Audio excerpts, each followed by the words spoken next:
Kahortagga wuxuu ka wanaagsan yahay daaweynta. Maxayna la gudboon si aan uga hortagno cudurka coronavirus oo dhawaanahan ku baahayay caalamka. Habsida laga qabo xanuunka coronavirus ayaa saameyn ba'an ku yeelatay caalamka idil.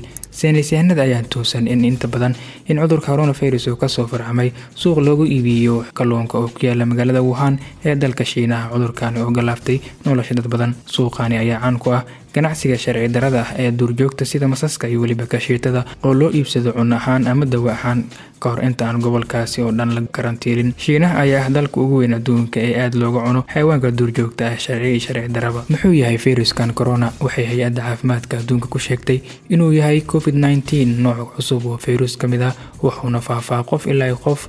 Cudurkani Mareykanka iyo dalal kale oo badan ayaa laga helay asalkiisuna wuxuu ka yimid dalka Shiinaha wuxuuna markiiba cudurkani ku faafay wadamo badan oo caalamka ah waxaana ka mid ah wadamada uu sida fa'an ugu faafay wadanka Talyaaniga iyo weliba Iiraan. Ilaa hadda waxa ay diiwaangelisay hay'adda caafimaadka adduunka ilaa in ka badan 100 dal oo ay ku jirto Soomaaliya. Cudurkan ayaa ilaa hadda waxay khubarada ku guda jiraan daraasiintiisa iyagoona ku rajaweyn inay helaan daaweyn iyo weliba talaal. Sidee ayuu ku faafaa haddaba cudurkan? Khubarada caafimaadka ayaa weli waxay baarayaan faafitaanka coronavirus. Haatan waxaa la sheegayaa in uu dhowr nooc u faafo oo ay ka mid yihiin dheecaanka neefsashada ee qofka cudurka qaba oo baxa marka uu qunfaco ama hindhiso.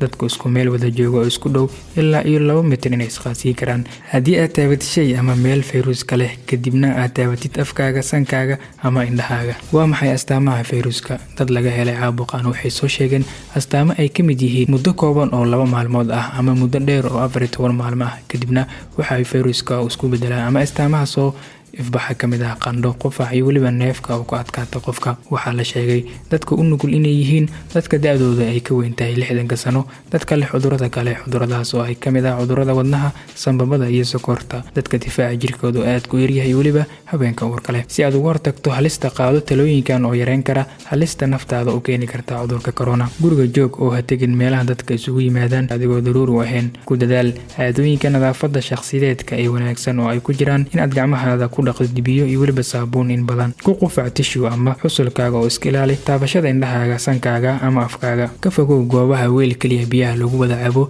sida maqaayadaha iyo meelaha caamka ah.